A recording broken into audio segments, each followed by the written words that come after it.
जय हिंद दोस्तों। Share market higher the risk higher the profit पर काम करता है। जितना ज़्यादा रिस्क होगा उतना ही ज़्यादा प्रॉफिट आपको मिलने की संभावना रहती है। शेयर मार्केट में long term capital gain, short term capital gain, IPO, इसके अलावा इंट्राडे, एफ&ओ, हेजिंग में आप काम कर सकते हैं। दोस्तों, एक और कमाई जो शेयर मार्केट पर बिना किसी मेहनत के होती है वो है डिविडेंड। डिविडेंड यानी लाभांश, लाभों का अंश। डिविडेंड क्या होता है, कैसे काम करता है, आपको कैसे डिविडेंड डिसाइड करना है कि कौन सी कंपनी डिविडेंड देने वाली अच्छी है या नहीं है। इसके अलावा आपको कुछ ऐसी कंपनीज भी बताने वाले हैं जो फॉरएवर कंपनीज हैं, आपको इतना डिविडेंड देंगी कि आपको एफडी से ज्यादा का तो रिटर्न मिल जाएगा, प्लस में आपकी कैपिटल एप्रिसिएशन भी होने वाली है। मान लीजिए आपने 1 लाख रुपए की एफडी कराई, आपको 7% के हिसाब से ब्याज मिलेगा, तो 1,60,000 रुपए आपको मिल जाएंगे। दोस्तों, अगर आप कुछ ऐसे शेयर्स लेते हैं जो आपको 7% से ज्यादा का डिविडेंड तो देती है, प्लस में इनकी जो 1 लाख रुपए है वो भी बढ़ करके काफी ज्यादा हो जाते हैं। तो इस वीडियो के लास्ट तक आप जरूर बने रहें ताकि डिविडेंड से रिलेटेड काफी सारे डाउट क्वेरी क्वेश्चन आपकी क्लियर हो जाए। इसके साथ में ही दोस्तों, डिविडेंड के लिए कौन कौन सी कंपनी में पैसा लगाना चाहिए, आपके पास भी कोई ऐसी कंपनी है जो डिविडेंड अच्छा देती है और हमने डिस्कस नहीं की है तो कमेंट करके जरूर बताएं। तो देर ना करते हुए चलिए दोस्तों डिविडेंड के बारे में जान लेते हैं। तो दोस्तों, इस वीडियो के अंदर आपको डिविडेंड की लिस्ट तो हम देने ही वाले हैं कि कौन कौन सी कंपनी ज़्यादा डिविडेंड देती है। उसके अलावा डिविडेंड से रिलेटेड बहुत सारे डाउट, आपके क्वेरीज हैं, क्वेश्चंस हैं, क्लियर होने वाले हैं ताकि इन फ्यूचर के अंदर आप किसी भी कंपनी के सिर्फ डिविडेंड को देख करके आप पैसा नहीं लगाने वाले हैं। तो व्हाट इज डिविडेंड से पहले मैं बताना चाहूँगा, शेयर मार्केट के अंदर आप short term capital gain, long term capital gain, intraday, future and option, IPO और डिविडेंड लगभग इन तरह से आप पैसा कमा सकते हैं। अब बात करते हैं डिविडेंड की। डिविडेंड क्या होता है दोस्तों, ये कंपनी का प्रॉफिट है। कंपनी के प्रॉफिट का कुछ भी हिस्सा अगर वो डिस्ट्रीब्यूट करती है शेयर होल्डर को, अगर आपने किसी कंपनी के कोई शेयर खरीदे हैं दोस्तों, तो आप उस कंपनी के शेयर होल्डर हो गए, उस कंपनी के मालिक हो गए। लेकिन जब उस कंपनी को ज़्यादा प्रॉफिट होते हैं तो वो कंपनी डिसाइड करती है कि आपको डिविडेंड देना है या नहीं देना है। ये टोटली डिपेंड करेगा कंपनी के ओर, क्या कंपनी डिविडेंड देना चाहती है या नहीं। आप उसको कंपनी को नहीं कह सकते हैं कि मुझे डिविडेंड चाहिए। Every company not declare dividend. आपको पता होगा अगर 100 कंपनियां हैं तो उसमें से 10, 15, 20 कंपनियां ही डिविडेंड डिक्लेयर करती है। अब बात करते हैं, it's directly credited into your bank account. जो भी डिविडेंड आएगा, मान लीजिए दोस्तों किसी कंपनी के आपने 1000 शेयर ले रखे हैं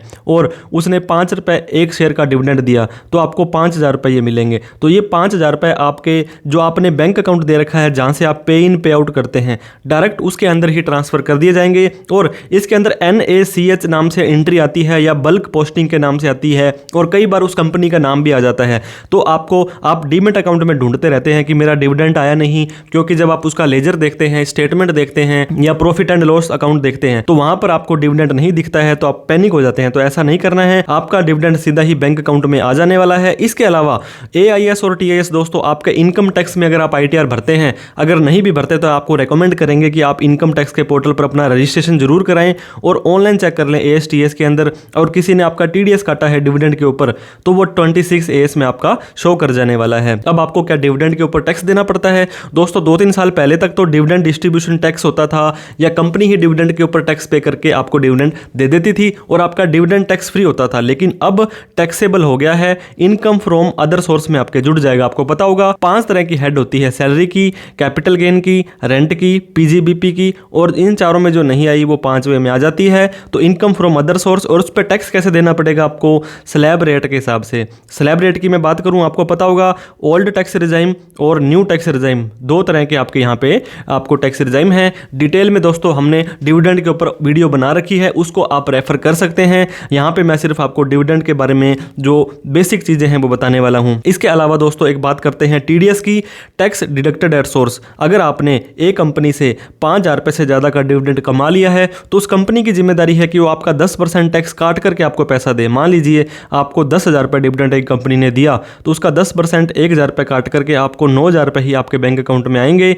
ये 1000 रुपए आपके ऑनलाइन 26 AS में, पैन कार्ड में, इनकम टैक्स में बोल जाएंगे ताकि आपको ITR में उसको दिखाना पड़े। अगर आपकी इनकम कम आ रही है या लिमिट से कम है तो ITR भर के उसका आप रिफंड भी ले सकते हैं। अब सबसे इंपॉर्टेंट इस वीडियो का पार्ट है डिविडेंड यील्ड। आपको पता होगा बहुत सारे रेशियो, परसेंटेज होते हैं वो आपको देखने पड़ते हैं। तो यहाँ एक रेशियो मैं आपको बताने वाला हूँ, ये है डिविडेंड यील्ड। यील्ड क्या होता है दोस्तों? कमाई होती है, और डिविडेंड मैंने आपको बताया लाभांश होता है। ये कंपनी की मर्जी है दे या ना दे। तो इस फॉर्मूला को आपको अंडरस्टूड करना पड़ेगा। किसी कंपनी का डिविडेंड यील्ड 1% 5% होता है, किसी का 10, किसी का 12, किसी का 20, किसी का 40, किसी का 50। तो जितना ज़्यादा डिविडेंड यील्ड होगा, क्या उतनी ही ज़्यादा वो कंपनी अच्छी होती है, क्या उतना ही ज़्यादा आपको कमाई होती है? ऐसा बिल्कुल नहीं है दोस्तों। रिसेंट डिविडेंड, आपने जो भी आपको एक डिविडेंड मिला पूरे साल के अंदर, वो और उसको भाग दे देना है आपको current share price of this market, जो मार्केट प्राइस का जो उसका जो शेयर है उसके रेट से उसको डिवाइड कर देना है। मैं एग्जांपल भी देना चाहूंगा दोस्तों। डिविडेंड डिक्लेयर किया एक कंपनी ने 20 रुपए का, समझ गए, और उस कंपनी की जो उस तारीख को आज की तारीख में वैल्यू है वो है 500 रुपए। तो आपको क्या करना पड़ेगा, इस 20 को 500 से भाग देना है और 100 से गुना करना है। मतलब 20 है जो 500 का कितने परसेंट है, ये 500 का 4% है। तो इस कंपनी का डिविडेंड यील्ड 4% आ गया। तो आप कहेंगे सर ये तो ठीक है, कम है, ज़्यादा है, ये आपके ऊपर डिपेंड करता है। मान लीजिए एक बैंक की एफडी करते हो आप, तो बैंक आपको 6%, 7% तक दे देता है और यहाँ पे डिविडेंड यील्ड आपको 4% आ रही है। लेकिन एक बात का जो मेन ध्यान रखना है वो है आपका जो प्रिंसिपल अमाउंट है, जो आपकी इन्वेस्टमेंट है, वो बढ़ रही है नहीं बढ़ रही है। High dividend yield means current share price, इस चीज का आपको ध्यान देना है। हाई डिविडेंड यील्ड हमेशा अच्छी नहीं होती है। अब इसी एग्जांपल को दोस्तों, आपने एक शेयर लिया था, उसका आपका रेट था 500 रुपए और उसने 20 रुपए का डिविडेंड दिया था। आपको पता होगा शेयर मार्केट ऐसे ऐसे ऐसे चलता है। अब मैं बात करता हूं, उसी कंपनी ने 20 रुपए का डिविडेंड आपको दिया है।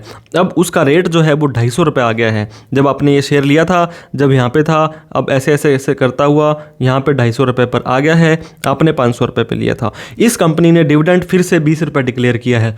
अब उस 20 रुपए को फिर से आप 250 से भाग देंगे और 100 से गुना करके जब परसेंटेज निकालेंगे तो डिविडेंड यील्ड आपका दोस्तों 8% आ गया है। पहले डिविडेंड यील्ड आपका था 4%, अब आपका 8% आ गया। अब आप कहेंगे सर 8% वाला तो बढ़िया है, लेकिन आपका जो 500 रुपए लगा हुआ था वो 500 रुपए आपका कितना हो गया, वो आपका 250 रुपए हो गया। तो यहाँ पे 250 रुपए का नुकसान आपको सीधा ही देखने को मिल जाएगा। हालांकि जब आप उसको बेचेंगे, उस प्रॉफिट को रियलाइज करेंगे, तब भी आपको उसके ऊपर टैक्स देना है, आपका जो प्रॉफिट या लॉस बुक होगा। लेकिन स्टिल मैं आपको ये समझाना चाह रहा हूँ, ज़्यादा डिविडेंड यील्ड का मतलब हमेशा ये नहीं होता है कि वो कंपनी आपको ज़्यादा दे रही है, क्योंकि उसका रेट उतना घट जाएगा तभी तो उसका परसेंटेज बढ़ रहा है। इस चीज़ को आपको ध्यान देना है। अब आप सपोज करें दोस्तों, आपने एक एफडी करवाई और एफडी के ऊपर 10% रिटर्न आपको मिल रही है और आपने 100 रुपए की एफडी कराई, तो आपका जो यील्ड है या परसेंटेज है या कमाई है, 10 को 100 से भाग करके 100 से गुना करेंगे तो 10% तो आपका वहाँ पे रिटर्न आपको मिल जाएगी, यील्ड आपको मिल जाएगी। लेकिन आपको 10 के साथ साथ में दोस्तों 100 रुपए भी फिक्स मिलने वाले हैं, क्योंकि आपने जो 100 रुपए प्रिंसिपल एफडी का जो पैसा लगाया था वो भी आपको मिल जाएगा। तो आपको 10 प्लस 100 बराबर में 110 रुपए आपने एफडी कराई है तो आपको मिल जाएंगे। और वहीं पर शेयर मार्केट के अंदर क्या है दोस्तों, 100 रुपए का कोई शेयर खरीदा और डिविडेंड यील्ड उसकी 12% थी, तो आपको 12 रुपए तो मिलेंगे, क्योंकि 100 रुपए जो करंट मार्केट प्राइस का जो भी परसेंटेज होगा। लेकिन अब ये 100 रुपए वाला जो आपका शेयर है, ये आपको कौन गारंटी देगा कि आपका इसका 100 रुपए ही मिलेगा? हो सकता है रेट बढ़ भी जाए, बहुत सारी ऐसी कंपनियां हैं उनके रेट बढ़ जाते हैं, लेकिन उस जो शेयर का रेट दोस्तों अगर 50 रुपए हो जाता है, फॉर एग्जांपल मैं मान के चलता हूं, तो ये 12 रुपए तो आपको फिक्स मिलेंगे, प्लस में 50 रुपए मिलेंगे, टोटल आपको 62 रुपए ही मिलने वाले हैं। और 100 रुपए तो आपने लगाए थे और 12 रुपए आपको ऊपर से मिलने थे। तो इसका क्या मतलब हुआ दोस्तों, 12 रुपए मिलेंगे आपको और आपका रेट हो गया 50 रुपए, तो 24% डिविडेंड यील्ड आ गया है आपका। ये डिविडेंड यील्ड आपका डबल हो गया, कोई दिक्कत नहीं है, लेकिन आपका शेयर का रेट आधा हो गया, 50 रुपए हो गया। तो डिविडेंड तो आपका 12 रुपए से बढ़ जाएगा, लेकिन आपके जो शेयर का प्राइस है वो 50 रुपए से घट जाएगा। तो 50 रुपए दोस्तों यहाँ पे घट गया है। तो होप आपको ये चीज समझ आ गई होगी। आपको ज्यादा डिविडेंड के चक्कर में, डिविडेंड यील्ड के ज्यादा से ज्यादा के चक्कर में आपको अगर आपका रेट गिर रहा है, मान लीजिए 50 रुपए आपका घट गया है और 12 रुपए आपको प्रॉफिट हो भी गया, फिर भी 38 रुपए का तो आपको अल्टीमेटली लॉस हो गया है डिविडेंड के चक्कर में। दोस्तों जो आपकी इन्वेस्टमेंट अमाउंट है, जो आपका मेन है, जिसने आपको अमीर बनाना है, उसको आप कम होते हुए मत देखिएगा। इस चीज का आपको ध्यान देना है। अब फिर से मैं एक चार्ट के माध्यम से समझाना चाहूंगा। ये कंपनी थी, मान लीजिए दोस्तों, इसका डिविडेंड यहाँ पे 500 रुपए इसका शेयर का रेट चल रहा था। जब आपका डिविडेंड यील्ड क्या होगा, और वही शेयर का रेट यहाँ पे आकर के देख सकते हैं आप, 50 रुपए के लगभग यहाँ पे शेयर का रेट आ गया है। 500 रुपए वाला शेयर 50 रुपए का आ गया है, तो डिविडेंड यील्ड तो उसका बढ़ जाएगा, क्योंकि एक तो आपको जो अगर मान लीजिए इतनी यहाँ पे एक परसेंटेज निकल रही है 500 के हिसाब से, एक 50 के हिसाब से निकली, तो 10 गुना डिविडेंड यील्ड आपका बढ़ गया मान लीजिए। लेकिन आपका रेट देख लीजिए कहाँ चला गया, 500 वाला 50 पर आ गया, मतलब 90% का आपका मेन अमाउंट ही घट गया है। तो इस ऐसे डिविडेंड का आप क्या करेंगे? तो मेक श्योर करें आपको अपना प्रिंसिपल अमाउंट, आपकी इन्वेस्टमेंट को ध्यान में देकर के चलना है। अब कुछ कंपनीज में आपको बताना चाह रहा हूं दोस्तों, जो अच्छा खासा डिविडेंड आपको देती है, जिसके अंदर सबसे पहले है चेन्नई पेट्रोलियम कॉरपोरेशन लिमिटेड। इस कंपनी का करंट रेट 578 हो सकता है, थोड़ा बहुत ऊपर नीचे हो जाए। 9.21 की डिविडेंड यील्ड आपको यहाँ पे देखने को मिलेगी। तो इस चीज़ का आपको ध्यान देना है कि डिविडेंड यील्ड हमेशा करंट जो मार्केट प्राइस होता है उसके परसेंटेज पर आपको मिलती है।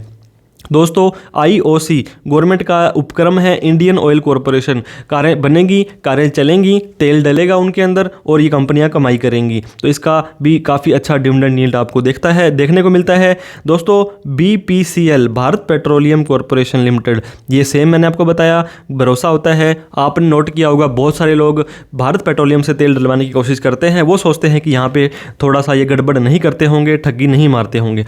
लिमिटेड सदाबहार फॉरएवर शेयर है। दोस्तों आप इस शेयर का चार्ट जाकर के देखेंगे, हालांकि मैं इसमें बताने लगा चार्ट को तो काफ़ी डिटेल के अंदर वीडियो चली जाएगी। मोटा मोटी आपको सिर्फ मैं कंपनीज के नाम और उनकी डिविडेंड यील्ड आपने की कोशिश कर रहा हूं। आप ज़्यादा रेट में हो, कम रेट में हो, बहुत सारी ऐसी कंपनियां हैं जो एक बार तो डिविडेंड देती हैं, 2 बार, 3 बार, 4 बार तक भी डिविडेंड डिक्लेयर कर देती हैं। उन सारों का मिलाकर के जो डिविडेंड आएगा उसको आप इस करंट रेट से डिवाइड कर देंगे तो डिविडेंड यील्ड निकल जाने वाली है। अब मान लीजिए आपका 400 रुपये का शेयर हम मानते हैं और 6% आपकी डिविडेंड यील्ड है, तो 24 रुपये दोस्तों आपका यहाँ पे डिविडेंड का जो रेट है आपको मिल जाने वाला है। और जो आपका शेयर का रेट बढ़ेगा वो तो बढ़ेगा ही बढ़ेगा। इसके बाद में कोल इंडिया लिमिटेड भी दोस्तों बहुत अच्छी कंपनी है, माइनिंग के अंदर, कोल के अंदर है, ये अलग से सेक्टर भी बताए जा रहे हैं। हिंदुस्तान पेट्रोलियम, पेट्रोल के मामले में दोस्तों IOC हो, BPCL हो, HPCL हो, यहाँ पे आपको आंख बंद करके भी आप पैसा लगा सकते हैं क्योंकि अच्छा डिविडेंड और अच्छी ग्रोथ आपको मिल जाती है। ऑयल एंड नेचुरल गैस हो गया, गुजरात पीपा पोर्ट प्राइवेट लिमिटेड हो गया, इसका लिमिटेड हो गया, ये वाला हो गया। इसके बाद में UTI एसेट मैनेजमेंट, आपको पता होगा म्यूचुअल फंड का ज़माना है दोस्तों, बहुत सारे लोग जिनको शेयरों की नॉलेज नहीं है वो म्यूचुअल फंड में पैसा लगाना चाहते हैं, तो यहाँ पर भी आप देख सकते हैं अपना पैसा लगा करके। इन्फोसिस लिमिटेड दोस्तों, आपको पता होगा बहुत सारे बड़े बड़े सॉफ्टवेयर हैं वो इन्फोसिस के द्वारा ही बनाए जाते हैं। हमारा GST का पोर्टल है, इनकम टैक्स का पोर्टल है, ये पोर्टल इन्फोसिस के द्वारा बनाए जाते हैं। 4242 करोड़ रुपए लिए थे इन्फोसिस ने इनकम टैक्स का पोर्टल बनाने के लिए। तो इसका डिविडेंड यील्ड हालांकि 2.2% है, लेकिन फिर भी आपको एक कंसिडरेबल अमाउंट में ये डिविडेंड दे देगा। और इसका आप ग्रोथ भी देख सकते हैं दोस्तों, ग्रोथ शेयर की अच्छी हो जाती है। हालांकि ये देखने में आता है कई बार ऐसे शेयर्स जो डिविडेंड देते हैं उनकी ग्रोथ कम होती है, लेकिन फिर भी आपका पैसा वहाँ पे अच्छी कंपनियाँ होती हैं तो सिक्योर रहता है। अब मैं आपको बताना चाहता हूँ डिविडेंड, ये जो इन्फोसिस ने जो डिविडेंड दिए थे, ये देखिए 2024 में, इसके बाद में ये 23 का, तो साल में 2-2, 3-3 बार तो ये डिविडेंड डिक्लेयर कर देते हैं। इनकी इच्छा होती है ये इंटरिम डिविडेंड उसको बाद में फिर फाइनल डिविडेंड के तौर पे कन्वर्ट कर देते हैं। TCS दोस्तों टाटा कंसल्टेंसी सर्विस है, नेस्ले इंडिया लिमिटेड है, हिंदुस्तान यूनिलीवर है, जिनके इतने सारे प्रोडक्ट आते हैं, तो आपको ग्रोथ तो मिलेगी ही मिलेगी, प्लस में आपके जो डिविडेंड है वो भी कई बार तो FD से ज़्यादा, FD मैंने आपको बताया 5-7% तक के रिटर्न देते हैं, और ये शेयरों में अगर आप अच्छे लॉन्ग टर्म के लिए इन्वेस्ट करेंगे तो आपको FD से ज़्यादा रिटर्न भी आ जाएगा, प्लस में आपका कैपिटल एप्रिसिएशन भी हो जाएगा। और 12 महीने से ज़्यादा बाद में उस शेयर को आप बेचते हैं तो आपको पता होगा 1,25,000 रुपये तक आपका कैपिटल गेन भी माफ़ हो जाने वाला है। इस तरह से आपको इन शेयरों के अंदर पैसा लगा करके डिविडेंड कमा सकते हैं। दोस्तों कीप इन्वेस्टिंग, पैसा लगाते रहें, कीप ग्रोइंग। जब भी शेयर मार्केट डाउन आता है तो आपको पता होगा ये एक अपॉर्चुनिटी होती है, यहाँ पे आपको फिर खरीदना होता है, एवरेजिंग करनी होती है। वीडियो अच्छी लगी हो तो प्लीज़ लाइक करें, अभी तक हमें सब्सक्राइब नहीं किया तो प्लीज़ सब्सक्राइब कर लें, क्योंकि फाइनेंस से रिलेटेड, आपकी मनी से रिलेटेड, ग्रोथ से रिलेटेड बहुत सारी वीडियो और भी आने वाली हैं और ऑलरेडी हमने डाल रखी है। इस वीडियो को उन लोगों में शेयर करना है जो डिविडेंड से कमाई करना चाहते हैं शेयर मार्केट में, उनको एक पार्ट टाइम इनकम मिल सके, क्योंकि काफ़ी सारा पैसा एक्स्ट्रा स्पेयर इनके पास पड़ा रहता है। कोई डाउट क्वेरी क्वेश्चन हो तो कमेंट करके आप हमसे पूछ सकते हैं। वीडियो देखने के लिए बहुत बहुत धन्यवाद आपका। Thank you so much. जय हिंद, जय भारत।